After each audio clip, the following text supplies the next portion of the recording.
కావ్య వాళ్ళ అత్తయ్య దగ్గరకు వచ్చి, "ఎందుకు అత్తయ్య మీరు ఇలా మాట్లాడుతున్నారు? ఆయన ఆ తప్పు చేశారంటే మీరు నమ్ముతున్నారేమో. నేనైతే నమ్మను.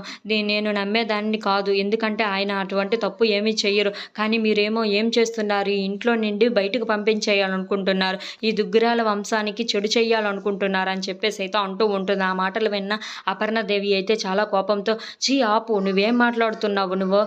ఒక ఆదర్శవంతమైన భార్యవి. వాడు ఒక ఆదర్శవంతమైన భర్త మరి. వాడు ఎవరో బాబుని తీసుకొని వచ్చి ఇంట్లో ఉంచితే ఈ ఇంటికి చెడ్డ పేరు వస్తే అది చూస్తూ ఊరుకోమంటావా నన్ను" అని చెప్పేసి అయితే అపర్ణదేవి చాలా కోపంతో అంటూ ఉంటుంది. ఆ మాటలకు అక్కడ ఉన్న ఇంట్లో ఉన్న వాళ్ళందరూ అయితే ఒక్కసారిగా షాక్ అయిపోయి అపర్ణదేవిని చూస్తూ ఉండిపోతారు. అవును మరి వాడు ఎవరినో బాబుని తీసుకొని వచ్చి ఈ వంశానికి వారసుడు అంటే మేము ఎలా ఊరుకోగలము? అందుకే వాడు నిజమైనా చెప్పాలి, లేదంటే ఈ ఇంట్లో నుండి అయినా వెళ్ళిపోవాలి.